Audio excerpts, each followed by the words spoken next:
Proceeds to sickbay. The doctor should look at it as soon as possible. It is the way in which we propagate our species. Please demonstrate how this is accomplished. So, what's next? I don't know. Hi, and welcome to Casual Trek, a Star Trek recap and ranking podcast brought to you by Nerd and Tie and Beep Machines, the least accessible accessibility option.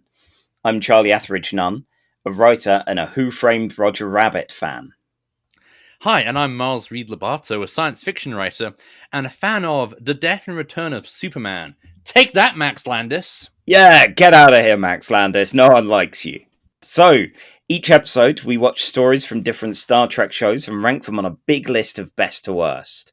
We both love Star Trek, but as it's far from our first fandom, that makes us the ultimate objective voices on such a task.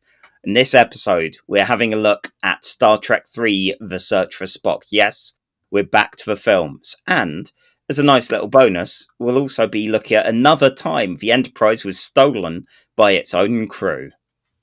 So, before we go on, Miles, what non-Star Trek thing have you been enjoying since we last spoke?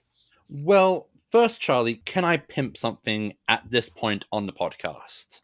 Why not? I've the latest episode of Breakfast in the Ruined, a Michael Moorcock flavored podcast where I never seem to actually be covering Michael Moorcock. I feel I need to add at this point. Dropped just around about Easter, and I am once more guest starring on it, and I am talking about Aliens tie-in novels. One really, really good, one exceptionally good novel. One, if you listened to it and just heard this frustration and tedium in the voices of the people talking about it, you didn't have to bloody read it. I've heard this episode, and my god, it's a lot of fun. I'm a big Aliens fan anyway, but my word, I didn't realise it got that dire. It does. With some of the novelizations. It's very dire, but the other book we talk about is a lot of fun and a really good tie-in. Are there going to be more Alien tie-in episodes? Probably yes, actually. We're considering it. Anything to really stretch out me ever talking about Doctor Who and the coming of the Terraphiles. But the thing I have been enjoying this week is something I mentioned in passing towards the end of our last episode, and I've really had to struggle this last couple of weeks. The thing I have been enjoying is Taskmaster. Rihanna and I are now on season 2, and we are enjoying the hell out of it. Excellent. Yes, it's good to see more people taking it in. I know it's fairly popular over here, but yeah, it's nice to see it make it over to your shores. And yeah, I feel like the second season lineup hasn't been as strong as season 1, but there have been definitely some really good funny parts. Yeah, and I find with each cast, sometimes the first episode or two, you start off in a kind of, I'm unsure about this. The previous lot were great. And by the end of the season, you kind of end up in that state of actually a lot of it. I know that Dara Breen is in one of the forthcoming seasons, and I'm looking forward to that. Okay. Yeah, you've got a little while to go before that. So yeah, we're currently airing series 17, I think. They get longer. Okay. And they get longer. You see, I wish QI was this easy to find and watch over here, because QI is amazing, but it's difficult to find if you don't have BritBox, which only has even like the latter few seasons. But, you know, QI, always good fun. Oh, God. Actually, yeah, just skipping ahead and seeing the next series. Good. Yeah, you've got some fun people that are going to be on there. Oh, yeah. Right. Anyway, yeah, so good. I think, God, it must have been like episode 3 or 4 of this podcast. That was when I finally cracked and watched it after being recommended it for years by my friends and not bothering. And we watched the most recent one and worked our way backwards. So we saw them during the pandemic and then pre-pandemic, which was weird and very uncomfortable watching them all sat close together. It was like, oh no, should they be doing that? And watching the series get shorter and Craig Davis and Alex Horn get younger with it all as well. It was very strange. And then skipping ahead to like what series 13 or 14 or whatever it was at that point. Oh my god, It's right. they're suddenly the old. culture shock of watching the menagerie and then going straight on to search for Spock, and the actors have aged 20 years. Yeah. See, I did this backwards as well. So you watched DeForest same Kelly sort of deal for me, I guess. get younger and Shatner's hair become more natural. Yes. Yeah. So good. It's good to hear you've been enjoying Taskmaster. My non-Star Trek thing is another thing that I should have read or should have experienced a long time ago, but at 43 years old, fuck it. I'm a Dragon Ball person now. Yeah, I finally read all 34 volumes of a complete it's 43. edition. You had a weird bunch of filings. Yes. Yeah, but it was very daft, very good fun. I didn't think I'd like the original Dragon Ball part of it as much as I did. And it's very daft at first, and then some people get really messed up. Like, the violence can get really quite bloody. And Goku, even when he's older, because I didn't realize there were as many time jumps, and he looks the same. A few years later, looks the same. A few years later, Pokemon Evolution is in that kind of middle phase, and then one more time, and oh my god, this is adult Goku, still with the mind of child Goku for the most part. Yeah, like Goku, but we like that about him. Goku's like a fun protagonist in that kind of. It's very clear how Dragon Ball and Goku just kind of influenced how shonen manga went on afterwards, like with your One Pieces, your My Heroes Academia, and such.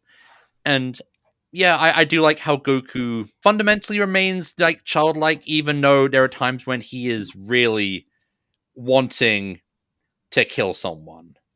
Yeah, and that a lot of the time with people like Piccolo and Vegeta, yes, they're enemies, but yeah, they kind of end up on side, whether they want it or not. So yeah, just going to get these assholes as my friends, and we'll just kind of naturally end up on the same side. I think Piccolo is my favorite character in Dragon Ball. If only for even like really late on, was just like, don't forget, we're only allied for right now. Don't forget I'm evil. And everyone's like, yeah, you love Gohan too much. Like, the only person you're trying to persuade that you're still evil is you at this point, and fundamentally it's quite adorable. Yeah, it's definitely the kind of arc that I'm aiming for with one of the things that I've been writing, and seeing that reflected there is like, okay, that's good. Hopefully what I'm doing is different enough. There's certainly no ongoing Super Saiyan in it, but yeah, that's been a good fun time, and now I'm no longer dividing my attention between Dragon Ball and 2000 AD, so it's all thrill power all the time. Yeah, all thrill power. So how far have you gotten with 2000 AD? About 110 issues in. The Judge Cal / the Data Lord died. No, Fergie Cal's taken a tumble. The Statue of Judgment. You mean Rob Schneider's character from the Judge Dredd movie? I mean, one day I will go back and rewatch the 90s Stallone Dredd film. Which I will say captures the look and sometimes like the silly tone of the comics. But the 2012 Dredd film definitely captures the character a lot better and the hyper-violence. Yeah, now I've been getting deep into this, I do want to return to both films. I saw Dredd in cinemas. It was actually the last film I saw before I immigrated to the States. And I tend to not be that guy who goes, oh man, I'm seeing bullets rip through this guy's face in slow motion on the big screen, and it's awesome.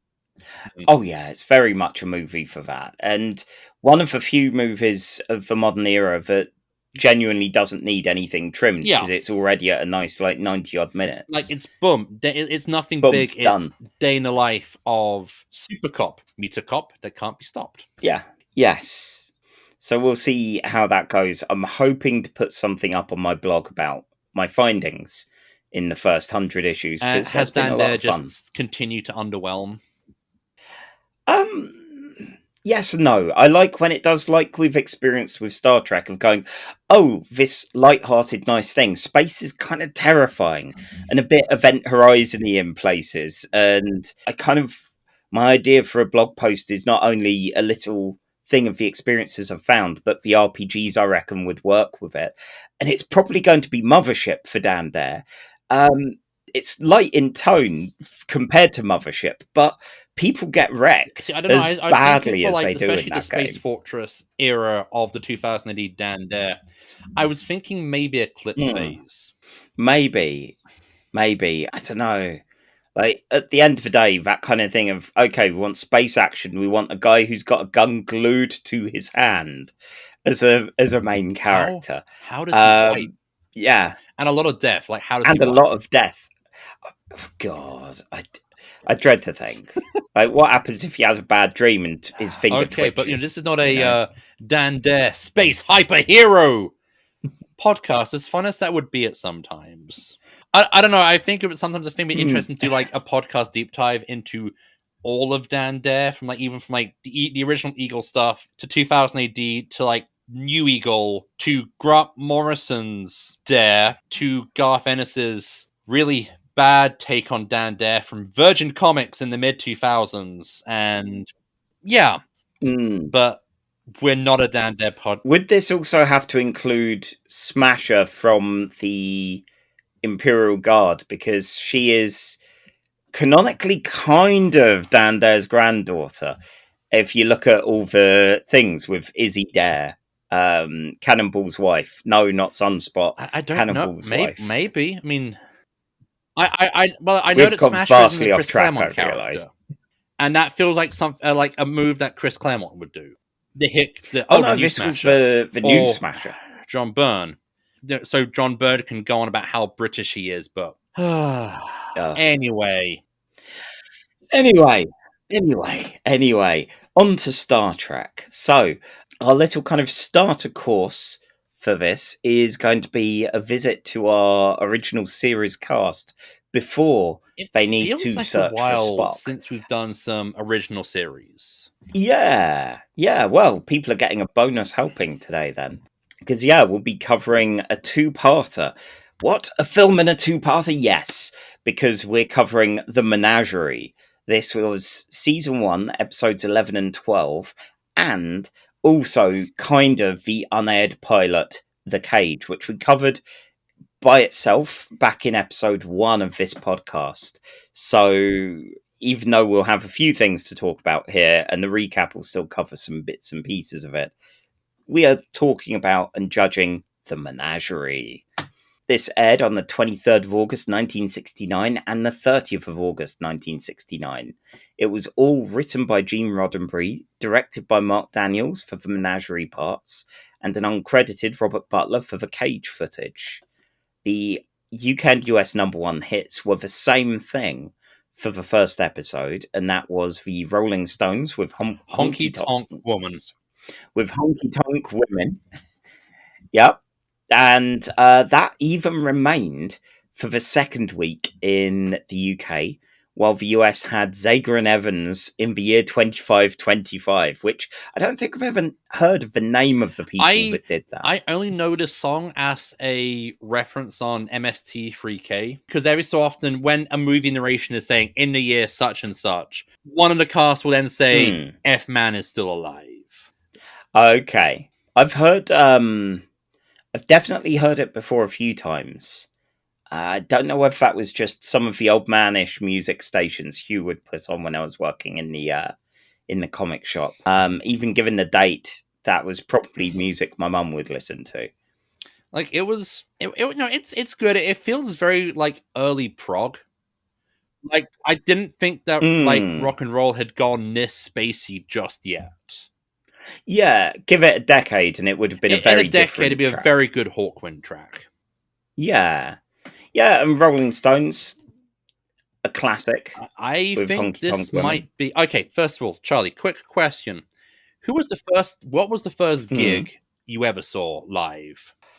I mean, I was very young at Glastonbury. So the first one I remember is UB40.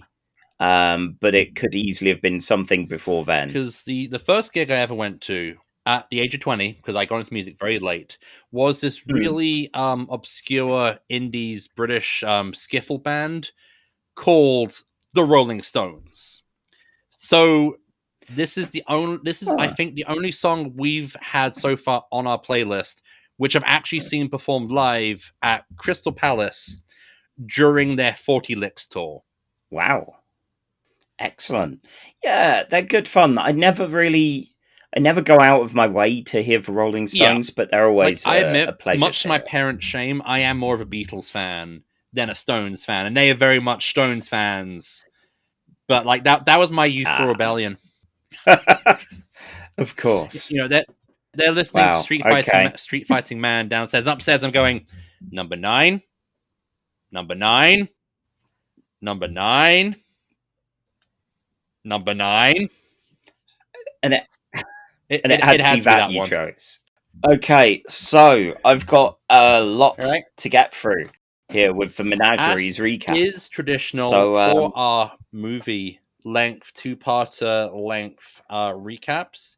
You are being given 10 minutes. You do, just so you know, if you do not accomplish this in 10 minutes, you'll be put to death for violating the General Order 4. Oh no! Not again. So not again. You are defending yourself, Charlie. You stand accused of having to recap The Menagerie, a 2-part Star Trek episode. How do you plead? Guilty or not guilty? Okay, guilty. Fair enough. Your punishment is to try and recap The Menagerie in 10 minutes. Engage. So, Jim, Spock, and Bones all beam down to Starbase 11. They've heard an urgent message from Captain Pike, former captain of the Enterprise. Commodore Jose Mendez says, "That's impossible. Pike can't really say much at the moment," and he shows them what he means. Pike, he looks like he's in a Pound Shop Davros cosplay. His face is all zombied up. His only method of communication is 1 beep for yes, 2 beeps for no. So he couldn't have sent the message unless Morse code was, still a thing. Kirk and Mendez leave to get to the bottom of why the Enterprise has been summoned here, while Spock stays behind with Pike and says he has a plan. Pike's not keen and keeps beeping no. Spock doesn't really listen to this. He sneaks about, he pinches one engineer, gets in a fight with another, uses some cunning editing to give some super top secret orders to the Enterprise. They need to listen to Spock and leave while not listening to anyone or making any communications or asking any questions, all right? Pike's whole beeping no a lot has Kirk wondering, does that have anything to do with Spock? And Bones reassures him that, of course not. Vulcans can't lie. There wouldn't be anything suspicious going on. But he is half human, though. So, might there be something dodgy going on? By the time Starbase 11 realizes this, Pike's gone, and so's the Enterprise. The bridge crew are a bit confused about this, especially why they're leaving without Kirk. Bones has made it on board in time and questions this, but a pre-recorded message from Kirk tells him, chill out, it's all right, listen to the Vulcan. So, the real Kirk and Mendez are actually giving chase in a shuttle, and they're not going to be able to outpace the Enterprise, but they are going to get out of safe returning distance to Starbase 11. So Spock realizes, oh no, they're probably going to die if they keep doing this. I'll bring them in. I'll give up. He immediately surrenders, and it's time for a trial in space. They need 3 commanding officers, and luckily they've got Kirk, they've got Mendez, and they've got Pike, who at least can beep once for guilty. Spock wants to present evidence about the importance of their destination, Talos 4, which no one must go to on pain of death. And the view screen shows the Enterprise as it was 13 years ago, with Pike looking normal, which wows Kirk. Oh my god, you were nothing like this zombie in the beep machine. And all of this looks so realistic. He's basically not seen a television before. And in the past, Sensors detect a distress call from the SS Columbia, which crashed on Talos 4. Pike tells them to keep going, has a drink with Dr. Barnes, stressing about being a captain after his fight in space in a space Renfair castle a little while ago. Spock shouts that there are survivors on Talos 4. Best check it out. In the present, Spock gets Pike to confirm all of this is real. How are they getting this? We don't know yet. But yeah, after watching this, if they still want to turn the ship back, Spock will be fine with it. And in the past, on Talos 4, a landing party beams down. It's a nice set, like from a Lost in Space or a singing, ringing tree. It's even got some musical flowers. Oh, and a camp of old, ragged-looking men who must be the scientists that crashed. They've got a young woman with them called Vina. Her parents died in a crash and the old guys raised her. Vina vanishes, as do the old men. Some weird testicle-headed aliens pop up, knock out Pike, drag him away. Everyone else shoots at the door they go through until they get bored and leave. In the present, there's a message for Mendez. Apparently the Enterprise is getting weird transmissions from Talos 4. That must be where the clip show's coming from. Also, they've taken over the Enterprise. Oops. Part 2 begins, and Spock pleads guilty to the whole thing. Kirk marvels at the recap machine while also delivering a recap of the previous part. Anyway, into the next bit of a flashback. Pike wakes up in a Perspex cage. The ball-headed aliens appear, and they tricked the Enterprise into coming here. They make Pike have a flashback to the Renflair planet and the castle, and Vina is there this time, and she's acting with all the subtlety of one of the girls from Castle Anthrax. And then there's a bit of a fight. Spock explains, "My boy here, he's smart. He's sussed out this was all an illusion." Back in the past, Pike and Vina end up back in their cage. The Talosians are satisfied with what they saw. They seem to be getting off on all this, and they wander off. Pike needs a bit of a nap in the present day, and the images stop. They'll probably appear when they're a bit closer to Talos 4, just for the sake of drama. And sure enough, the transmissions begin again. Pike asks if Vina's real, and she says she's as real as he wants her to be. That apparently isn't a good enough answer, and he keeps trying to get information from her. The rest of the crew are trying to get in, and number one orders the big cannon to be used on the secret door, and it doesn't work. Back downstairs, Vina explains that a few of the Talosians' limitations. They've ended up stuck underground, addicted to their illusions, not really able to do anything physical or practical or really go out much. They're basically stuck on their phones all day, but with telepathy. In the present, Mendez asks if they're being kept as breeding stock, and yeah, basically that. In the past, Pike gets given some space fuel. He initially refuses it and gets an illusion of hell, so he drinks up. The Talosian mentions there genuinely was a crash, and there was only one survivor, and they basically just want a mate for Vina, and they worked out that he was the ideal candidate. Pike is then sent to an illusory picnic on Earth with Vina and his old horse, Tango. Is this some kind of menagerie? Some kind of the cage? He decides that hate is actually really good for stopping them from reading his mind, because they never seem to be able to control him as well when he's really angry. Now, everything changes, and Pike's in a new place with Vina as an Orion dancing girl. In the present, everyone gets a bit of an eyeful. And back in the past, Pike's mates go, "Hey, isn't experiencing this and any other wonders in space worth giving up your soul for?" And he doesn't like that as a turn of phrase, so he runs off and ends up shut back in his cage with Vina, still as the Orion temporarily. On the ship, number one prepares to beam down inside the underground facility, even if it might lose some of the crew in rock. But it doesn't matter, the only people who beam down are her and Yeoman Colt. The Talosians reckon that this has all gone it's not gone great with Vina so far, so he can have some options for a mate. No one is pleased about this situation, especially not Vina, who's put in a lot of work so far and doesn't care for the competition. Pike rips open Colt's jacket and gets her phaser, tries to blast the Perspex cage, and it's not working. The group all pretend to go to sleep, and when a Talosian sneaks in to grab the phaser, Pike grabs him and threatens to throttle him, even if he briefly turns into a giant version of the alien life form, Alf. He correctly guesses this is just an illusion, and the phaser is working, and the perspex was broken. He's right, and they can all run off through the broken bit of glass. In the present, we get another break for dramatic convenience. At this point, everyone declares Spock guilty. The ship's arrived, though, so it's time for more TV. In the past, everyone leaves the cage. They're out on the planet. It turns out they had cannoned through the entrance, but no one knew because it was an illusion. The Talosians are still in control of the situation, so it's time to overload a phaser and just die. And even Vena's fine with this.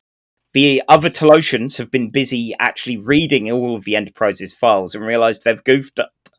Humans don't like being in prisons. Oh, fuck. Oh, sorry, guys. Let's call this all off. All apart from Vena, who we see under her illusion. Basically, the Talosians put her back wrong after the crash because no one knew what a human looked like. Oops. She's kind of happier with the illusions. And Pike leaves, and Vena stays behind. In the courtroom, in the present, Mendez vanishes! What a twist! He was never here, he was an illusion! And the court-martial was a sham, just to vamp for time while the ship got to Talos 4. Even better, Pike now wants to go back in the cage. The real Mendez has actually pardoned Spock for all of this, because Pike's involved and all of that. So that's all good. And on the view screen, Kirk sees Vena and Pike run up the ramp and get into the cage. I guess this is a happy ending? It is, because you had 5 seconds to go. That was Brown Trousers time for a second. Oh my god! I get to live for another episode. And yeah, not this time. Death. Well, see, I found it entertaining to use that zombie makeup because I thought he had like a bit of lasagna stuck to his face. Yeah, it didn't look quite goopy enough, but it was like someone had slapped something weird and kind of purpley on his face. And yeah, he just kind of stared open-mouthed at everything. And occasionally I just want to say, Sean Kenny, who plays Beep Machine era Pike, he did a surprising lot with saying nothing at all and just staring open-mouthed. Like, there was some surprising... Yes. Like, there was some surprising physical pathos with Pike. Yeah, it's, this is one I'd heard of, and I've, of course, seen references to it in Discovery and in Strange New Worlds. And in Futurama, yes. And, like, the framing device was fine. It wasn't thrilling as a way of doing it, and there were a few cutbacks just to remind people, oh yeah, this is the present day of it. But yeah, like, Mendez was good. The Beat Machine version of Pike was good, despite not having much to do. And I'm sure they've got better accessibility options. Like, and I've said his mind was kind of intact, but my guess would be it is that thing where he's kind of locked in, where the body just can't do anything, can't even use one of those boards or anything to express anything. This has unfortunately, like, I was watching this, I'm like, this is 1960s ableism, and it's just like, it's Star Trek TOS has definitely dated in some ways, but I think that one was just one of the very more egregious. One of the few times I've seen something date horrendously in Star Trek, which isn't gender politics. Yeah, I get they needed to remove an amount of his ability to communicate, an amount of his, there is no way that this guy's recovering. And you compare it to Discovery and Strange New Worlds and Lower Decks, which are full of people that have disabilities and that have aid to help them with it. Obviously, TNG had Geordi, DS9 had the one with the crutches from the planet with gravity and all that. And, you had a number of different people that were, not magically cured of their disability in the future, but had ways of dealing with it. And, as someone with back problems and leg problems and coordination stuff, it's nice seeing disability is not an obstruction, and also it's not oh yeah, it's fine because we've just cured all of that. So yeah, so it's a bit bad seeing this, but also they wouldn't know how much better they do it much later on. Originally, I picked this because of, they nick a ship to save a member of the crew from a fate worse than death. Because it was a two-part, I did have second feet and was suggesting the Apple, which has a paradise planet which is actually falling apart. Then I remembered how the menagerie kind of changes and goes back on the fundamental message of the cage. I was like, I feel like I really want to talk about this, especially since the search for Spock kind of goes back on we're killing off Spock in the second film, and we're just going to renege on that completely for the sequel. And again, that one just kind of inches into the unfortunate ableism, which is like a big part of the cage is, Pike and humanity not being able to thrive in captivity, and in fact will diminish them as a species. But and then with Vima choosing to stay because she's horribly deformed / not seen as conventionally attractive, and being given an illusion, and the whole thing of Pike choosing reality, and then we have Pike has been horrendously disabled, and now he too chooses to live in the reality, and this is now presented as a good thing. Yeah, it's not great as a message of, oh look, now he's also horrendously disfigured and all that. Get in the cage, live your illusory life. Let them do whatever. If they want to breed a race of workers out of you or whatever, or just get off on humans being there. Yeah.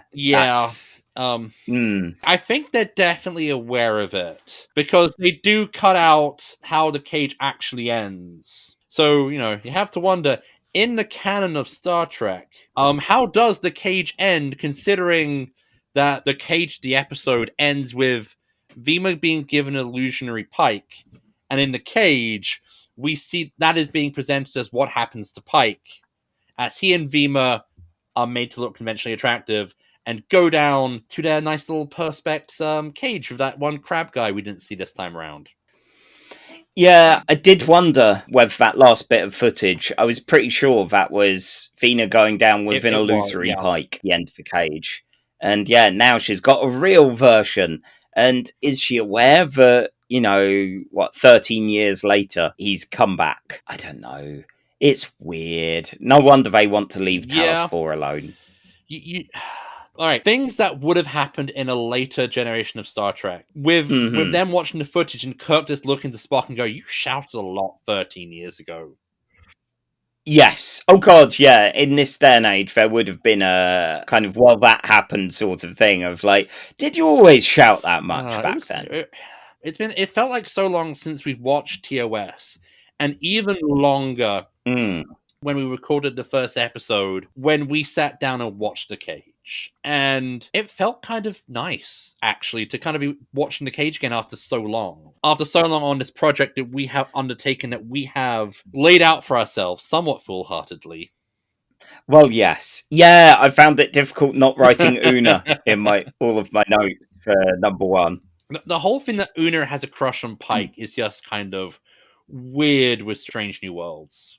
Yes, yeah, the whole thing of going, look, you're having trouble with the woman we've got.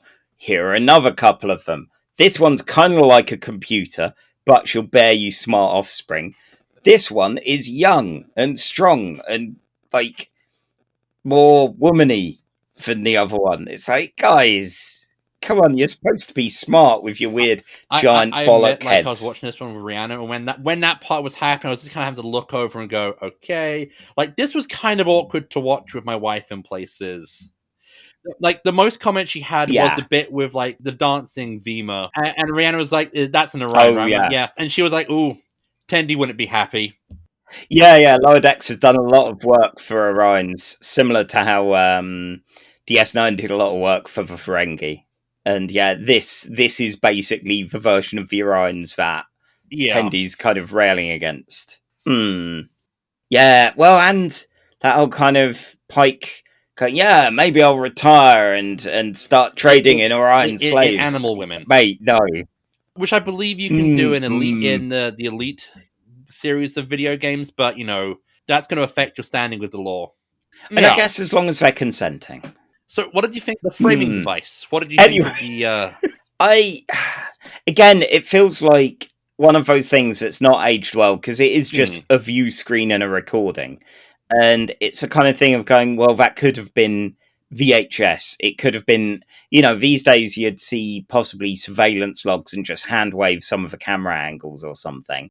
Going, yes, the Telosians are telepathically projecting the pilot, the cage, on here, including cutaways, which aren't 100% related to the case going on, like anything back on the ship, with number one trying to blast the cannon or anything like that. It could have been worse, but maybe the Telosians I don't know. Were okay, we need this part for context for later. Just in case CinemaSins is viewing the trial and wants to kind of correct us on continuity flubs and plot holes. Of course. Just in case someone's there dinging. I guess you got the beep and you've machine, got the bell. Luckily. Yeah. Yeah. Yes. Yeah, the bell. Yeah, I do like whenever they go, yes, here's some unnecessary process that we've started here. And like with the court case at the start of season 2 of Strange New Worlds, or in this case for court martial, going, this is space. We've got a lot of space stuff. Still going to ring a bell to start the ceremony. Yeah, it's important to have some of these things.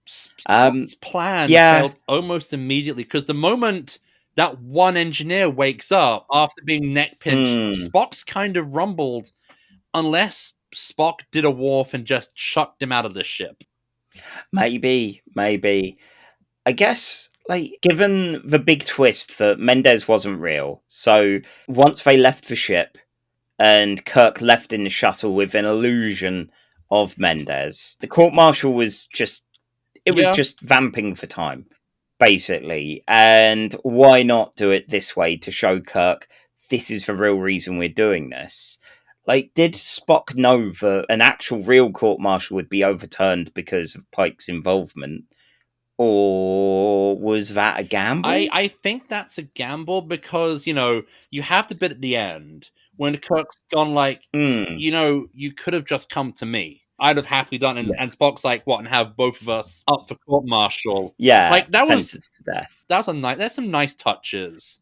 And I like the bending of logic with Vulcans, I was just talking to Emma the other day about this. I feel very sorry for a common topic of conversation has become Star Trek at times. But that thing of, basically, I like that Vulcans can have art and poetry and lies and, can be all elusive and weird and artful, and it's still logic. It's not internet atheist logic. It's not, this all has to be completely rigid and we're going to gotcha through our rigid rules. If someone's got a logical reason to do a thing, it might be counter to someone else's logical reason. So, Spock has a sense of loyalty, both to Pike and to Kirk. And you see that loyalty in play, where his loyalty to Pike, but also trying to maintain his loyalty to Kirk by stealing Kirk's ship, but doing it in such a way that Kirk remains out of trouble.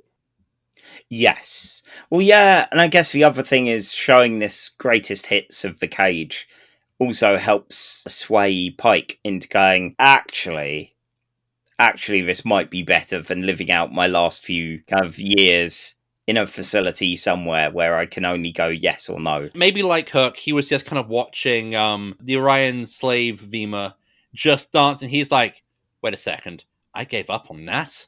How stupid was I? Oh, dear. Yeah, so I guess the curious thing for us is going to be putting it on our list with, just judged as the menagerie, really. So we have our big list, and as of last episode, it's got 100 items on it. Our number 1 entry is Star Trek II, The Wrath of Khan. Quarter point. At 25, we've got Voyager's drone, where Seven gets a weird drone son. Halfway, we have I Excretus, with some fun holodeck drills happening in lower decks. At 75, as things start to get a bit ropier, we've got a Fistful of Datas, where Worf and Alexander fight a posse full of Datas, and Worf tries to spend as much time without his son as possible. And in the lowest spot, we still have Strange New Worlds is Lift Us Where Suffering Cannot Reach, which, where this one had the message of you're disabled, get in your cage. Lift Us Where Suffering Cannot Reach has, I guess, we can't approve of the child killing murder machine, but we welcome it and accept it as a fundamental thing we can't really do anything about. And I feel like I have to mention that the cage itself is at spot number 23. Yes, actually, that is probably a good point to kind of kick off from. So, would this be a better version of the cage? Like, if we were, would you watch this or the cage? Because I think I know what I would do. honestly watch the cage. I feel the cage is a better story because it ends with, because a big part of the cage is Pike. He's struggling with whether or not he wants to continue being a captain because of all that happened on Rigel 7. And then through his events here, he chooses the reality of sticking with the job and continues being Starship captain. Whereas here, the menagerie, the message becomes living a life of dreams or illusions is fine if you're physically disabled.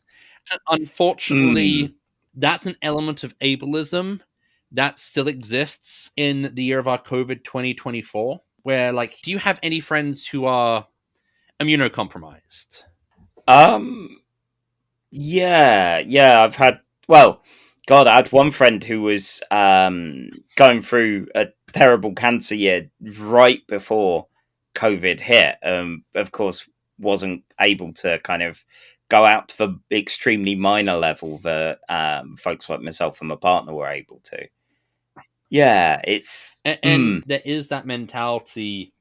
I've seen it online a bit when people talking about things like, food like services like DoorDash or Instacart, and how we still suffer from the fact that if you are kind of anyway physically disabled in a way which kind of, even to the smallest extent, you are now you should officially be over there. There is that. And it's an ugly thing, and the trouble is, even here, it still feels just the story. I feel is trying to be a lot more is heartwarming, but it just feels like a very ugly and unpleasant story because of the unfortunate implications. Yeah. Well, it removes a lot of the message of the journey from the cage in order to use the footage and have a cheap couple of episodes, basically, by using most of what they've got already. So yeah, I feel I would much rather watch Cage on its own because it's a good story by itself. Like, it stands on its own fairly well. The Menagerie, while it's nice to, I guess, give us a send-off to Pike as someone that was in the original pilot, it's not a good send-off. It's not a good send-off. I feel there are some nice bits for Spock. You get a few good bits with Kirk, and you have some lovely Spock Bones parts in episode 1, then Bones disappears in episode 2. Yeah, God, I'm skimming down from here basically at the moment, and I'm kind of looking at the list. I've rattled past Infinite Vulcan, which is very silly, but I'd still watch that in a heartbeat compared to these two parts. Even looking down at things like Carbon Creek for some more Vulcan fun. Like, as a unit of Star Trek, I'm admittedly looking at, I'm looking at The Caretaker, I'm looking at Broken Bow. Wow. Okay. But the thing is, there is that thing. Am I reviewing this so low because it's a bad unit of Star Trek, or am I doing this because I find the fundamental message of the episode to be kind of morally reprehensible? Okay, so I guess one of the things to look at as far as badly aged elements and quality, if you look at early Klingon episodes, where it's like, oh fuck, it's yeah, the brown, yeah, you're doing the brown face here. That's bad. but still you've got running around a space castle and some fun times. This feels like it's not a great story, but also it's not got a great message ultimately. I think I'd definitely put this below, looking through lower original series ones. Oh wow, Spectre of the Gun feels incredibly low at Yeah, 85. wow. Yeah, God, I was just using the set from Spectre of the Gun in a dream space in my Ghost of El Paso game to kind of add a sense of alienation of going into a version of their town that's basically the set from Spectre of the Gun. Okay, so More Troubles, More Tribbles. There we've got a follow-up to a classic episode. Is this better or worse for More Troubles, More Tribbles? With the weird tribble body horror. I think this is worse because More Troubles, More Okay. Tribbles. There are still some fun, like little bits of comedy, despite the very limited animation. I'm just thinking of like the Kirk pushing the ever larger Tribble out of the captain's chair to the point where there's like a giant Pilates balance ball of a Tribble in the chair, and Kirk's just like, "I'll stand." Well, fuck. And of course, Yes. Yeah. Kirk getting buried in Tribbles again. Someday he'll learn. Yeah. That's fun. That's all good. That's all good, clean fun. Man, there are some. Yeah. Wow, we get like. Let's see. We only get bad in the 90s and not even in the I all wouldn't even through say the like the 90s. 90s are like the worst is 100 with Lift Us Where Suffering Cannot Reach. Like Broken Bow is just dull. Future Tense is just dull. The Host, I think, again, in terms of there is some unfortunate implications going on here. Mm. What do you think is better, the Menagerie or the Host? I think the Host. Like, again, there are some implications, but you still get to play around with romance and with, I feel like Frakes and Gates McFadden definitely go all in. And the Host is at number 95. Above that is number 94, The Four, which is not a crossover with Inspector Morse, but it's that one where there's the evil clown in a community theatre.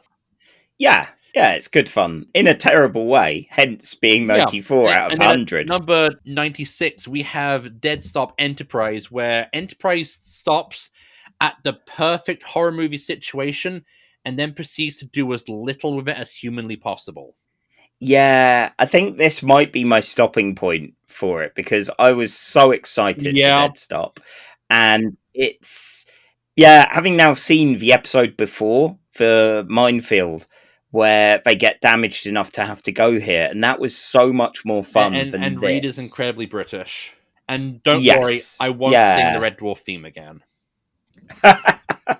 So I'm fine putting this above Dead Stop because again, the cage itself is a fun episode. Spock's journey is fun. The rest of it is not great, and you can kind of see with it closing out with Kirk's kind of, is this a smile? Is this just a weird bemused kind of look? I don't know. What should he be feeling? Even he's not Kirk sure. is hoping they'll play the dancing girl footage again. Yeah. I mean, it feels like they've probably all saved that for later. The way they were staring. It gets turned to like the screensaver on the Enterprise view screen. Wow. So that is number 96 on our big list of the Menagerie. So our second feature of the night is going to be the main event, Star Trek III: The Search for Spock. This aired on the 1st of June 1984. It was written by Harve Bennett and directed by the one, the only Leonard Nimoy. The UK number one hit was Duran Duran with The Reflex, and the US number one hit was Denise Williams with Let's Hear It for the Boy, which I think, is it in Footloose? If the album art is anything to go by, yes. Yeah, I definitely recognise it from something. And I know the synth bit gets sampled in other things. But yeah, they were both fine. They were very much 1984 kind of things. I'm not a massive Duran Duran person, but I've enjoyed some of their things, and I like a few of their songs. I feel like "A View to a Kill" is an underappreciated Bond song. yes, yeah, I don't know why. My friend Andy and our friend Steve and I, sometimes when we'd bar hop, there was a guy that we'd been talking about Duran Duran with and all that. So there ended up being a kind of entering their place going, "Wild Boys!" And it's like, oh no. Oh yeah, there's a terrible memory that's just come back. Yeah. So I was actually looking at other science fiction films that came out in the year 1984, Hmm. and I am ready to present my findings. Ooh. We have some little film called Ghostbusters. Oh yeah. I've Um, heard those aren't the guys that are afraid of ghosts, right?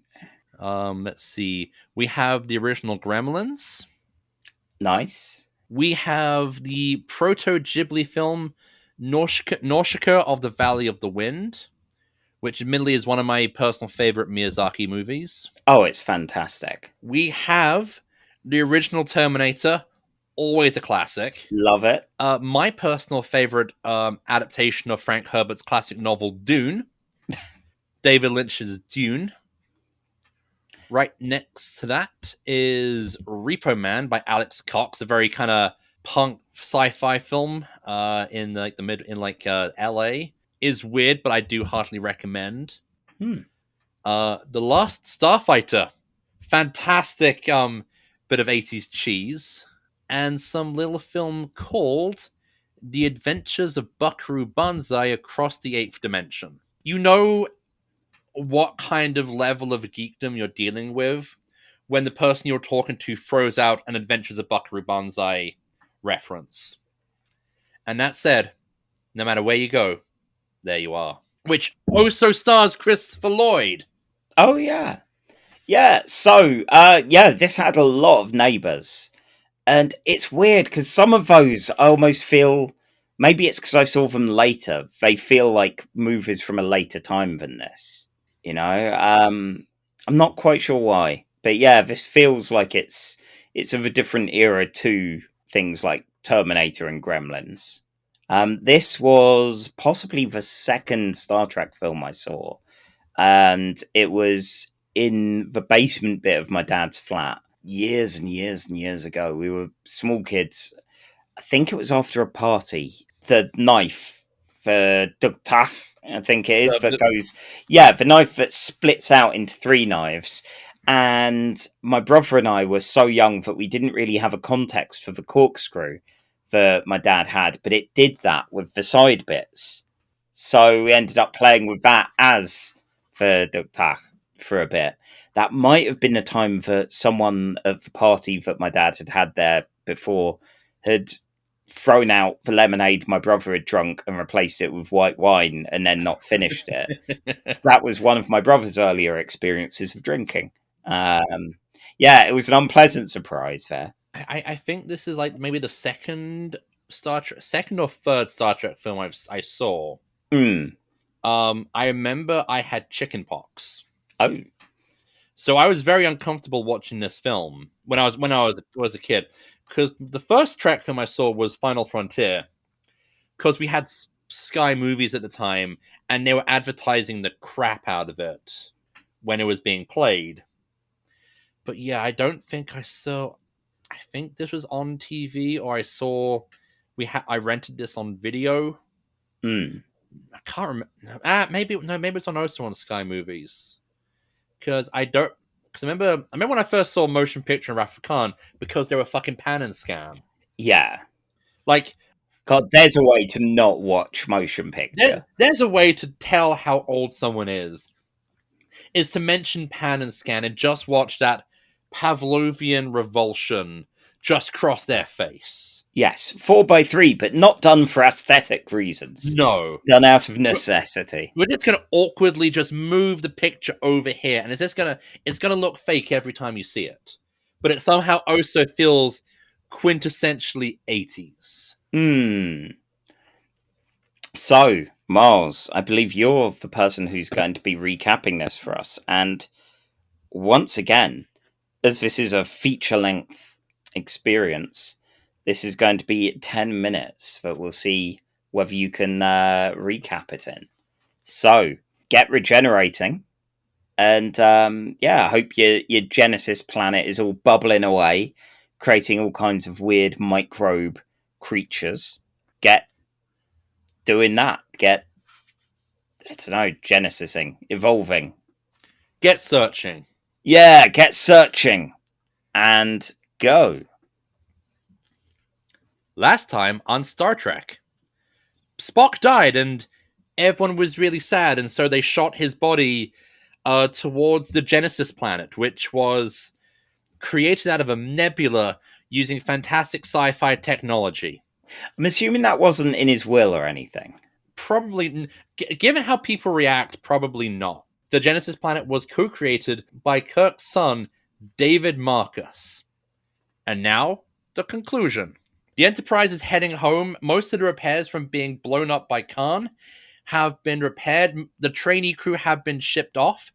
And David Marcus and Spock's Vulcan protege Saavik have gone in a ship, the Grissom, to study the Genesis planet. Kirk is now after being kind of happy and uplifted about all he learned at the end of CAN, Kirk is back to being mopey and depressed. Oh. And they find out that the Enterprise is going to be decommissioned because it's a 20-year-old ship, and the Federation and Starfleet are trying out this fancy new ship, the Excelsior, which has transwarp capabilities.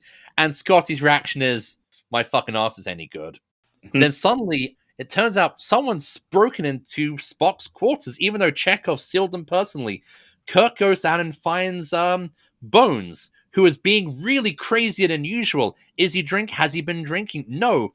But he's really angry that he didn't return Spock's body to Vulcan, and is kind of acting like Spock for some reason. Meanwhile, a random spaceship in the middle of nowhere with a Klingon woman rendezvous with a Klingon bird of prey and transmits to its commander, Commander Kruge, played by Christopher Lloyd, all the details on the Genesis device, the Sega Mega Drive, as it's known in the UK. And unfortunately, Kruge's Klingon girlfriend reveals that she has seen the Genesis file, and so Kruge reluctantly blows her up along with the ship. They are now going to go and find the Genesis planet. Kruge believes that the Genesis planet and the Genesis torpedo is actually a weapon Starfleet will use to sue for peace with the Federation in a much higher level of power than the Klingons. So he is going to put a stop to this right now. Meanwhile, back on Earth, Sarek turns up, pissed at Kirk, demanding to know why he left his son's body on Genesis. Spock, Kirk is like, I have no idea what you're talking about. Sarek mind melds him and goes, "Oh, wait, sorry. I thought you were carrying Spock's consciousness. You know, when Vulcans die, they know they're about to die. They transmit their Katra to someone close to them, so it can be returned to Vulcan, so his knowledge can be kept on even in death." And Sarek's like, "No, you don't have Spock's Katra, which means Spock's presence and soul is gone forever." Clearly, Amanda didn't give him a note saying Spock has two human boyfriend best mates. You know, you could have checked the other one, and Sarek's like, oh pants. Meanwhile, McCoy is in a sleazy bar trying to get someone to send him be transported to the Genesis planet. It doesn't go well, and Starfleet military police turn up to arrest McCoy. Kirk wants to go to Genesis, but the Starfleet higher-ups say, no one's going to Genesis. We are in important peace talks with the Klingons right now, so going to Genesis is off the table. You can't even talk about Genesis. And Kirk goes, well, guess I'm gonna nick a ship and go to Genesis. And he gets Uhura, Scotty, Chekhov wearing what the hell Chekhov, Oh my god. Such fashion choices. and Sulu to break McCoy out of prison and steal the Enterprise and escape space dock, which they do, even though Kirk knows that it's his career in a court-martial if he does this, but they do it anyway. The Excelsior is about to give chase, but Scotty sabotaged the transwarp, so it breaks down comedically. Meanwhile, above Genesis, Marcus and Savick have discovered a life sign on Genesis. That's not meant to happen.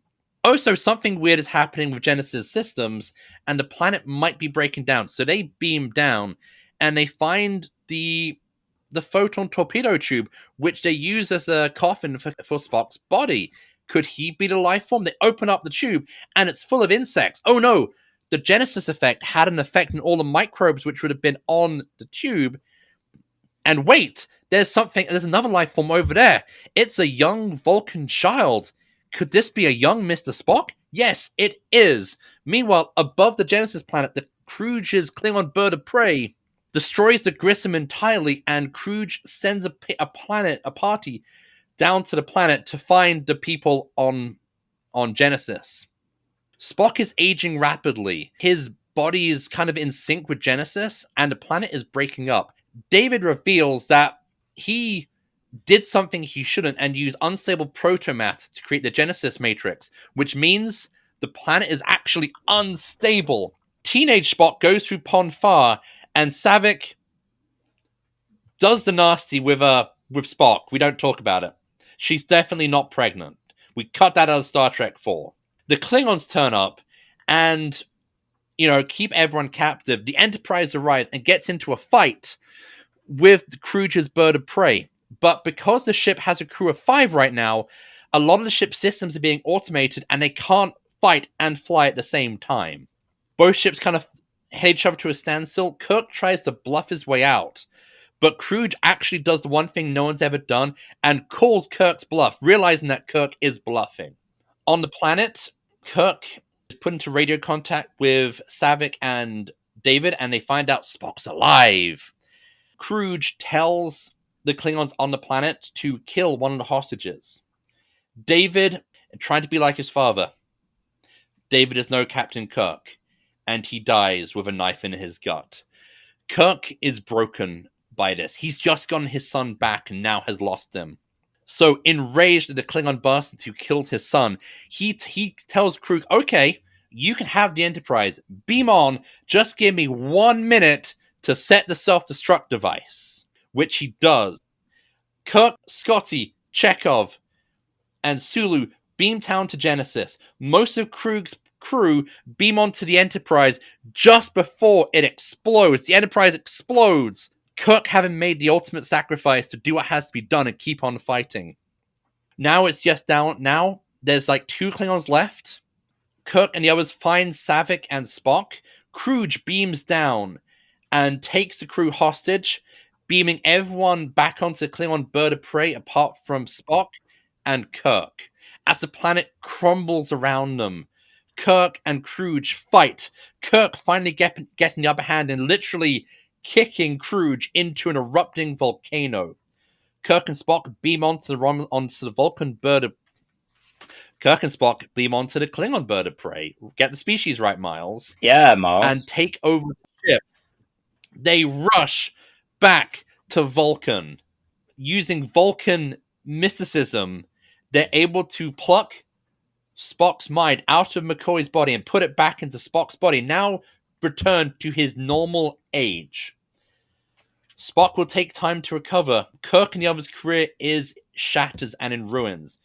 But Kirk realized that sometimes the needs of the one outweigh the needs of the many. And he sacrificed his ship and lost his son. But if he hadn't done nothing and let Kirk die, the cost would have been his soul. But Spock's going to be all right because he remembers that his name is Jim, and the adventure will continue. Wow. And that's with 11 seconds left. So, well done. Yeah. So, Kid Spock. Yeah, the moment they mentioned Ponn Farr in that, I was like, oh no, if he's rapidly aging, this is going to get, like, however long 7 years is it's going to be rough. Yeah, that bit was kind of awkward. It really was. And like with the murder of Kirk's son, it's like, okay, these are veiled enough. Like with David getting stabbed in the gut, it was a kind of blink and you miss it. Oh, he's dived in the way. Oh dear, he's gone. Oh, that was quick. I don't know. I feel like David's death is just kind of ignominious. Yeah. There is something very shocking to it because he's very prominent in the film and he has a very prominent role in Star Trek: The Wrath of Khan, and to just have him killed off is just kind of like, wow, you kind of went there. I guess like they felt in bringing Spock back, they had to make the stakes sufficiently high, and I have to say, as much grief as we give Shatner on this podcast, at times deservedly so, and I admit sometimes we are engaging in the ribbing that Shatner kind of gets throughout his entire career. I think this is some of Shatner's best acting. When he finds out that David's dead and he just collapses, he misses the chair and hits the floor. Of all things, whenever he does kind of grief or loss or anything, like what the shocking thing with a lot of the red shirts we've seen so far is when someone dies, he knows their name and it's a fucking blow. And then you escalate that. First with Spock in Star Trek 2 and now with his son in this one. It's like, yeah, he is feeling all of the things. And yes, Shatner is an overblown ham, but this is a point where that shines, where that works. Like, this definitely feels like a bit of, like, stage acting. Like, apparently it was, he was aiming for the chair and he fell, and he and Nimoy decided, actually, that's a really good bit of physical acting. Let's keep that in. Nice. And like it's like there are some fantastic bits of Shatner acting. There are. The part when he's told that if he steals the Enterprise, that's his career, he's done. And you kind of just see just the expression of his face. He just weighs up everything he's ever been and just says, hit warp. Yeah. It was interesting seeing the starbase, which already feels like they're in a post Star Wars world, as you've got a kind of cantina-ish location. There was an odd amount of wood paneling, which I guess will continue on into the world of the next generation. But there was still that kind of, for a starbase, there's a slight, like a little smidge of a scum and villainy going on here. What, like, was that on the starbase or was that on Earth? Oh god, yeah, that may have been Earth, actually. Because they're on Earth, because they're back in Kirk's apartment from Wrath of Khan.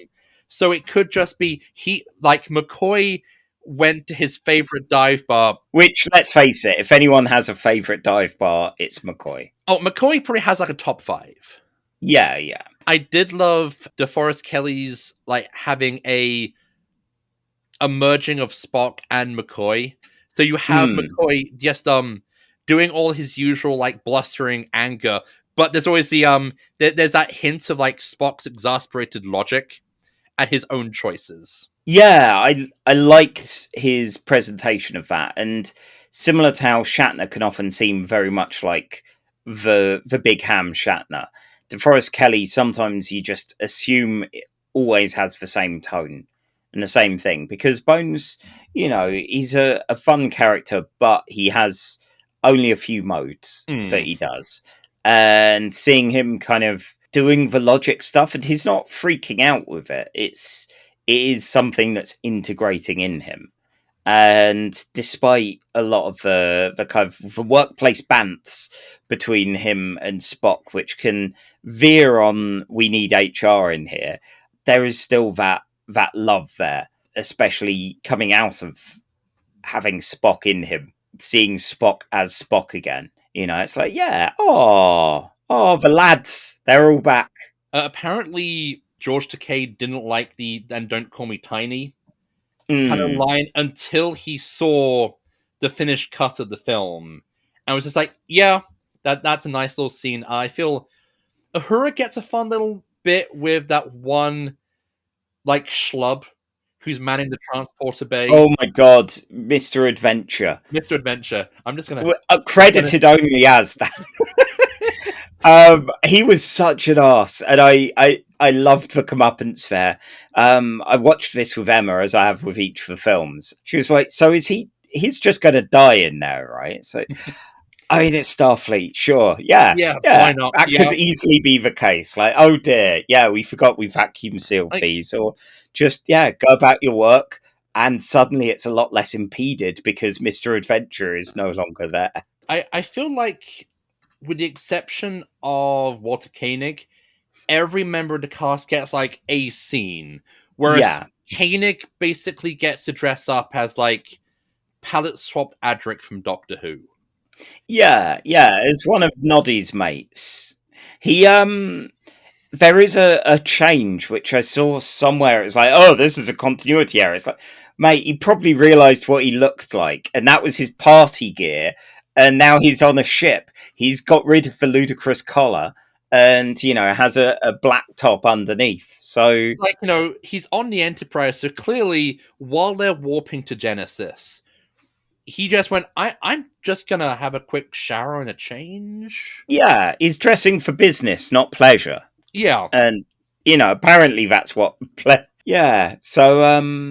Chekhov just seems to get involved in continuity errors in the film. Like, in Wrath of Khan, he remembers meeting Khan when he wasn't even in the show yet. Oh, God, yes. So, maybe just... he's some kind of weird paradox, as it turns out. I'm gonna say, the star of the show has to go to Christopher Lloyd. Oh. Playing... I'm gonna have a hot take. Go on. I feel that Kruge is a much better rival and enemy for Kirk than Khan is. Not even taking into account that he's kind of responsible for killing his kid and blowing up the Enterprise. So, I had the exact same thought. The thing is, Khan's relationship in Wrath of Khan is an almost one-sided hatred and rivalry, where for Kirk, he's made so many nemesis over time, and Khan burns with this passionate hatred for Kirk, and that's fine. But yeah, Kruge and Kirk, there is actual enmity, and have a bit of a chat. Have I ever told you about my kind of rule of three on superhero movies? Oh, like, film 1 is your origin. Film 2 is the battle to keep going. That kind of existential crisis. The existential. Kind of then with the third film, it's always against like your dark number. So like X-Men 3, you have Dark Phoenix. Superman 3, you have like the evil copy of Superman made from tar. Spider-Man 3, you have Venom. And in Star Trek 3, you have Kruge, who is Kirk's equal number. He is a starship captain. He is loyal to he's loyal to the cause. He's a military officer. Clearly cares about his people, his cause, and even his men and his dog. Like, apart from that one guy he blasts, which is a really gruesome death. I was going to say, I guess it's that thing of you can care for your crew in Klingon culture, but you're still going to have to fuck someone up if they talk back or aren't working right. And yeah, his dog, is it Targ? I think that's a Targ. Like, some glorious wet puppet work from that. Yeah, like, it was a very wet looking Targ. The bit when it gets killed in the attack and you have him just kind of, it's like, wow. And yeah, like I think that Christopher Lloyd steals the show. Yeah. Because he is a really good villain. There's Ham, but he's not doing like a Judge Doom in Who Framed Roger Rabbit. Although we were watching the film, and I did turn to Rihanna because she was watching it with me, and I just said, Kirk, the Klingon who killed your son, did he sound like this? See, I just, like, from when I first heard him talking in Klingon, I was like, I want him to say Great Scott in anything. Like, Christopher Lloyd's got such a good voice, both belting out phrases in English and in Klingon. He is giving it just as much gravitas. And we've seen actors that obviously are a bit more uncomfortable with the genre work, with, you know, schlocky science fiction work where they're a little off balance. But Christopher Lloyd knows what he's doing and hits it out the park. He commits. Like, I think even from his first scene, when he realizes that he has to kill his lover, and he's like, "Oh, you saw the file. I'm sorry, but I've got to kill you." And you see that genuine regret. It's not like that very easy, I'm a villain, so obviously I'd murder you and everyone else. No. Yeah, it's not like, say, a bit like some parts of Killmonger in Black Panther, where he just turns around and kills like his love without hesitation. Like, there is a genuine moment of emotional, I'm sorry I have to do this. Or like when his crew beam onto the Enterprise 5 seconds before, and he screams at them to get out. Like, by the end of the film, he's not doing this because he believes that the Federation have built this doomsday weapon. He doesn't care anymore. He is gunning for Kirk's blood.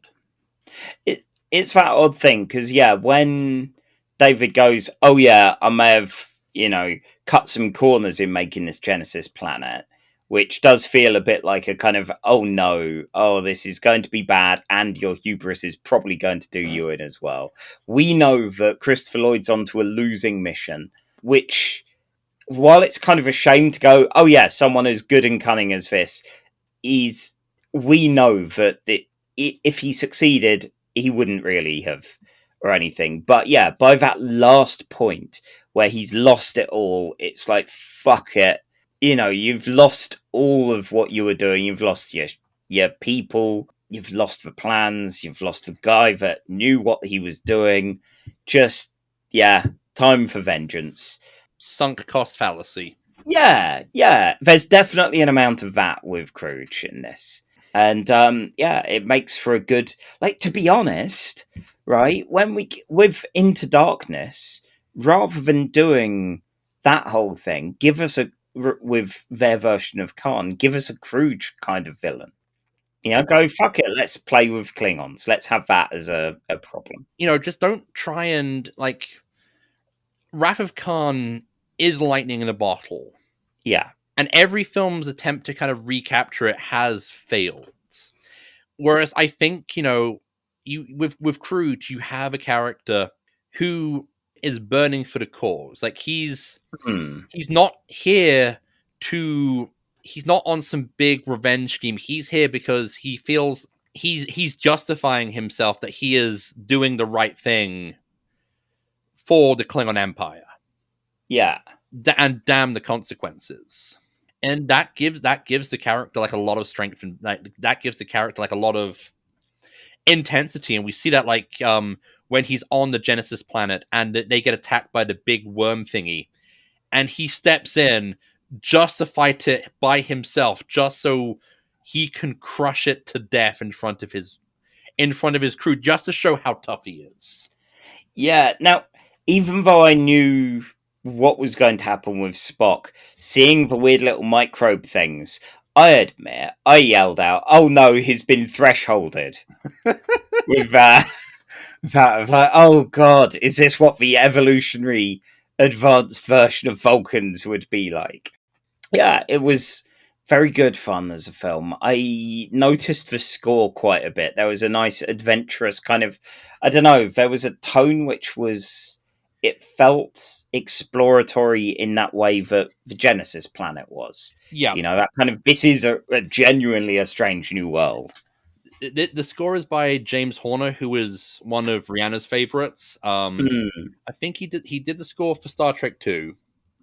I think he also did the score for Titanic and the original Avatar, and James Cameron's Battle Beyond the Stars, that fantastic Magnificent Seven ripoff. Oh, so not Rebel Moon. Not Rebel Moon. Look, the good Magnificent Seven Star Wars ripoff. Message from Space. Sorry, no. Okay, let's see. James Horner. Yeah, Aliens. He got an award for that. Field of Dreams, Glory, which when I had a flatmate that was trying to make me watch Glory, his main thing praising it was the soundtrack. Yeah, sure enough, Titanic, Apollo 13. Oh, The Rocketeer, get in there. Nice. The Mask of Zorro, a film I have somehow never seen. Same. I've been seeing adverts for it in the comics I've been reading, and it has made me think, I love swashbucklers. Why haven't I seen this? So yeah, I might have to at some point. Krull. Oh, that's a classic. But I feel this film kind of gets a bit of a bad reputation. Because, again, like it's one of the odd number Star Trek films, and like the odd, there is that weird legend of the odd numbered ones being the bad ones. Yeah, and that's not just because of that one line in Spaced. No, but that certainly encouraged it, much like Babylon 5 being a big piece of shit. Oh, don't get me started. Oh dear. Yeah, it feels a little more slight than Wrath of Khan and motion picture in events that happen. But it moved quickly with it. Yeah, I would say that this is the first Star Trek film to just kind of feel like this could have been a 2-part episode of the series, and we wouldn't notice. We don't have that fantastic, epic scale of space that motion picture gives us spectacularly, and then we don't get that epic bombast that is Khan's gigantic hate boner for Kirk. And as good as Christopher Lloyd playing a Klingon is as Kruge, it just doesn't. It doesn't give the film like those big space opera movie moments. Like even the destruction of the Enterprise doesn't feel as milked as it could have been. And definitely, there would have been more of that later on. Generations goes big on that. I can't remember if like the destruction of the Enterprise was actually leaked in the trailers. Oh no. Yeah, because I feel again it was like, okay, we need to have Spock back, but to make sure it feels like Kirk pays enough of a price, we have to take away both his ship and his kid. That is quite rough. But yeah, overall, I'd say this is definitely a good fun one. And revisiting it, like I've seen it, I think just that time as a small kid, possibly once a bit after that, but never as an adult. And I was quite pleased that it wasn't just nostalgia goggles. It was like, oh yeah, this is a good one. So, as an X-Men fan, you may have noticed that when I gave my favorite thing, I said the death and return of Superman. Yes. Yes. And how do you feel the resurrection of Spock is handled both in the story and also in terms of how it kind of affects Star Trek as a whole in terms of storytelling decisions? Because killing off Spock is the big emotional end for Wrath of Khan, and then he's immediately brought back. And then, of course, you have, you're an X-Men fan, so I'm going to bring up the Dark Phoenix saga, where Jean Grey sacrifices herself, but then 5 years later, that gets retconned to be the Phoenix thinking that she's Jean Grey. And so that big moment, that big climax to one of the most best X-Men stories of all time does kind of get affected looking back and then going forward into how death is treated. How do you feel that Spock's resurrection works both as a story point and how it affects Star Trek going forward? Okay, so not just as an X-Men fan, but as a reader of comics. I was going to say Western comics, but I've been reading a lot of Dragon Ball, and my word, there's a revolving door of death there. But I think if the death serves a story, that's fine. Not undoing it the second it's done is good and feels respectful. In this case, there's 2 years between Star Trek 2 and Star Trek 3. So you've had a little bit of time, even if it is the film immediately afterwards. In production time, it's been a couple of years. Yeah. In story time, it's quite literally next week. Yeah. And I feel that's the kind of thing you can quite easily just disregard of going, yeah, they bring him back pretty quickly afterwards. For us, it's been ages. And, like with any of these comic stories that someone dies in, if the story is served by that death, fine. If the resurrection is also a good plot beat, fine. Recently with the X-Men, resurrections become extremely commonplace. And the great thing about that is while that would cheapen it, it's actually become a plot hook.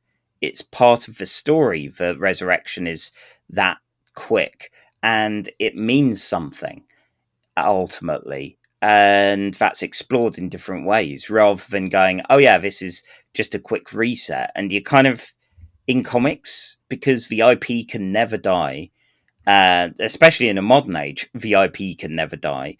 So you need some way of doing that without having to come up with a convoluted reason every single goddamn time.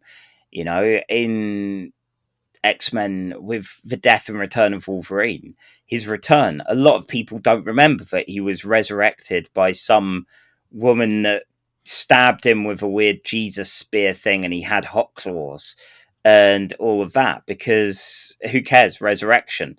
Nightcrawler was brought back and didn't have a soul. Oh, the existential crisis. He's actually made of hell maggots now. Krakoan resurrection, let's ignore that. Brilliant. Good. Sometimes a resurrection is a good thing. Yeah, in this case, yeah, sure. I'm all right with it because it took the film. He wasn't himself until the end. There was a cost, not only for Kirk losing his son and his ship, but the Genesis planet feels like his growth and evolution is as the planet evolves and then dies. It's a costly birth bringing him back out, and good. If you're going to resurrect a character, like they didn't bring back, no offense to them, but Sulu or Chekhov in like killing them one film, bringing back another one, which would be a lot minor a character. And they didn't just go, oh, he's back. Come on, Act 1's over, he's back, now we can face a villain that only Spock could have dealt with. Because I could see that happening. And again, that is the kind of thing that has happened in some comics, but this feels fine as a resurrection. I feel like the only kind of big resurrection we've had like this in Star Trek would probably be Data in Picard, which I'm kind of mixed on because season 1 of Picard had, well, let's have Data die peacefully. Mm-hmm. This is what he would have wanted. Season 3 of Picard had, let's bring Data back because we can, because we've got everyone back. Although yes, the Data resurrection scene in season 3 of Picard, I do like with him, with Lore absorbing Data's memories and emotions, and then basically Data becoming him. Yeah. With Data, it feels a little cheap just because he's died and come back a lot. It feels like, it's like, oh, yes, he's been destroyed. Oh, no, you've got this, we've got the backup head, and that'll figure it out and learn, Sparehead 2 will become Data. And then, no, that Picard going, no, that never really panned out. So Data's dead, but we're bringing him back. Oh, no, now he's dead. That feels a bit like their use of the Borg in every season. It feels like they had a limited palette of ideas and they kept wearing out their welcome. I liked how they made fun of it in Lower Decks with Shax. Where there is the implication of, F your bridge crew, you will come back, it's just inevitable. We just don't talk about how we did it because it involves the Black Mountain and maybe a koala. Maybe. That is one of my favorite recurring gags in Lower Decks. Is the koala of death? Definitely. Why is it smiling? So, what does it know? As the koala of death approaches this episode, we ought to figure out where we're putting this. So at the moment, I'm hovering around Way of the Warrior in slot number 7 because we've got the motion picture is 12, spot number 12.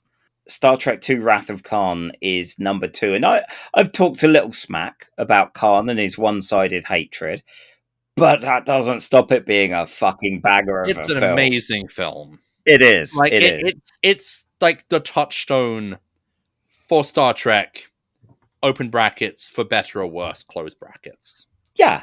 But yeah, I was thinking, because we've got a couple of Klingon-type episodes around 7 and 8, would you put this as better than the motion picture? Or worse? 'Cause I think I'd put it as better, because I like the motion picture. I liked it way more than I thought I would. But it is mostly vibes. And I'm looking at the big list, and we have how much we overran by. Oh, yeah. And I love how I recap motion picture, and I love how my one, it just says oops. Yeah. There are a couple of these where I didn't get the number, and I'm not going back to. I'm just going to assume that's a lot. I thought that this meant that I just went on and just didn't stop. Shut up. All right. It may have been that. I don't know. Listeners, if any of you know how much Miles overran by, tell me, and I'll enter it onto our spreadsheet. Again, as much as I love motion picture, and it is purely because of vibes and visuals, and it looks stunning on the big screen. I do want to say before we finish this, I did like a lot of the use of lighting. Yeah. Especially the use of blues, and especially the lighting on the Genesis planet when it has that dark shadow falls over it. Like the use of reds and blues, and then just the yellow of Vulcan in the final scene. Well, yeah, the evolution of Genesis planet is brilliantly handled. With the effects, the landscape, all of that, and yeah, seeing the old Vulcan homeworld and how pulp fantasy cover it all looks. It's in keeping with Amok Time, but it's also in keeping with the palettes that we've seen and how bold the color gets used, which is quite nice. Although, yeah, they must love like Larry Elmore and all of that in Vulcan, because it always looks like they're dressing up and staging everything as if it's the cover to like a Conan or an early Forgotten Realms novel or a Yes album cover.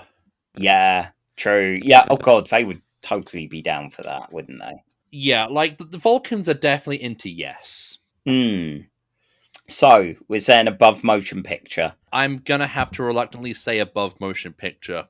Yeah. I love motion picture, but as a unit of Star Trek, I feel this is more in keeping with Star Trek than motion picture is. So we've got some Tribble episodes up above that, for Trouble with Tribbles and Trials and Tribulations in the 10 and 9 spots. Those are iconic for both their respective series, but are they this? Like, as good as they all are, we don't get a Christopher Lloyd. out of them. No, we don't get a Christopher Lloyd. We don't get some brilliant Shatner acting. I feel this feels more like with the DS9 Trials and Tribulations.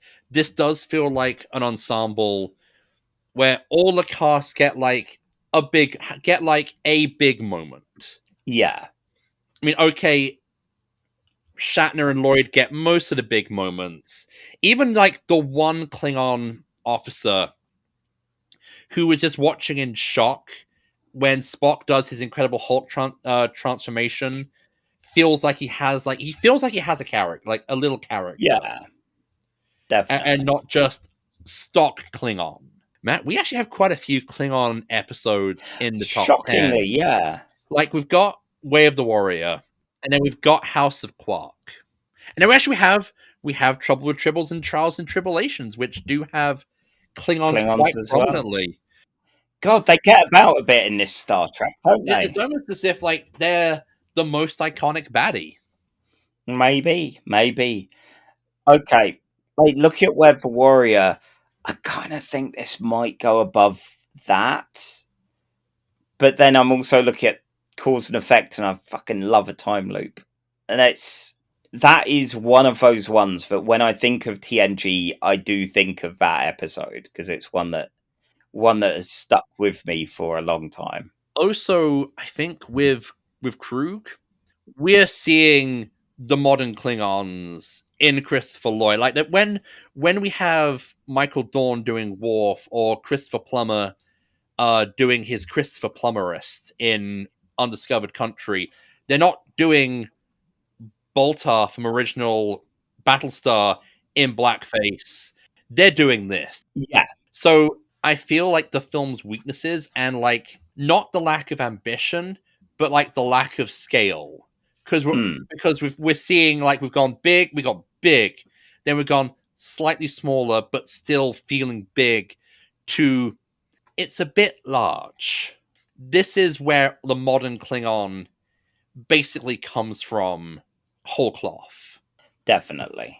Yeah, there's been a real evolution in them from the original series to this and then beyond. In the same way, Patrick Troughton is kind of the Doctor for a lot of the subsequent Doctor Who's.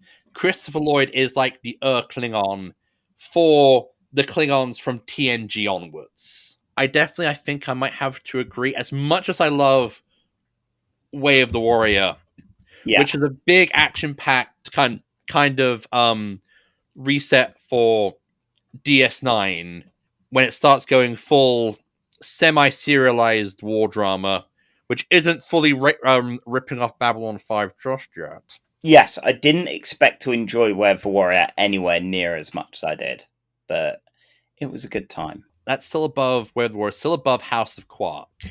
Yeah. Which, again, which has some great Klingon comedy moments in a Shakespearean comedy. Yeah, which feels incredibly fitting for something with that much Klingon action going on. Yeah. Okay. But I'm going to have to agree because, love a good time loop. So, yeah, this is our new number 7. Lovely. Excellent. Well, yeah, I guess we'll see. Will the films continue to be such top hitters? And will we start actually look at some of the worst things just to make sure the bottom of the list is populated? All right, I'm going to call it. Here is my prediction for the movies for a little bit. I think Voyage Home will probably make it into top 10 at most, top 15 at least, and then we are going to see a drop. Oh yeah. God, well, and literally in number 5. So yeah, we'll have some fun with those, I'm sure. But that's a little way off, as now we're done with Star Trek 3. We're back to some regular episodes after this, and in fact, next time we are doing a donor request episode. Our donor Ben graciously gave us some gold press latinum and asked us to cover ourselves in spots head to toe with Sharpies and do an episode all about Dax. So, we'll be doing that next episode. Maybe this time we'll get to talk about the episode I was wanting to talk. I thought we were talking about in our Trill episode, but then You try to get out of doing homework. no. It's like, oh yeah, 2 for 1 I've seen already, because I've got a Voyager episode I did that with early on in the show. You know, at some point we'll have enough that we could do a whole episode of ones we saw by accident for Casual Trek. Look, thank God Celeste was here to cover up my fantastic Spock up. Oh my God.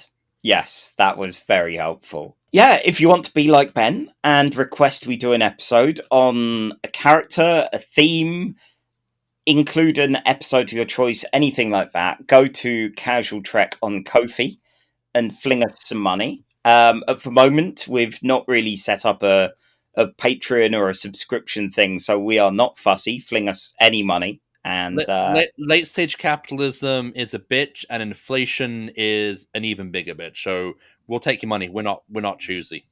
Yeah, exactly. I work in a grocery store. He works in a bank. So I don't work in a bank. Well, I'm a civil servant now. You're a civil servant. Kind of, yeah. Right. Okay. I quit. Podcast done. Wow. Okay, such harshness. Anyway. Before I go and patch, You changed. It used to be about the music. Before I have to go and patch things up with Miles, you can find Casual Trek on Blue Sky. You can also find me there at Sky Shark and as Faked Tales on the internet, where I will blog about things. Miles, what about you? Well, you can find me at mareadlobato.wordpress.com. That is my blog. And you can find me on Blue Sky as milesreadlobato.bsky.com. .social. Yep. Yeah. And go and check out Miles's episode of Breakfast in the Ruins. It's very good fun. Dear God, why did they do that with an aliens novel? You have to listen to it to discover, but my word. Anyway, go, evolve, turn rapidly from a small Vulcan child to a middle-aged Vulcan man. I feel like this is one of the few episodes where we can't say go do a Starfleet because Starfleet are kind of douchey this time around because Go nick a spaceship. Go nick a spaceship, Yeah. The need sometimes, this week, look after the needs of the one. Yeah, have a jelly baby. You have been listening to Casual Trek, a Nerd and Tie podcast, presented by Charlie Etheridge Nunn and Miles Reed Lobato. Music by Alfred Etheridge Nunn. Edited by the hosts and by Rihanna Reed Lobato. Star Trek is owned by Paramount. Not us. Not yet.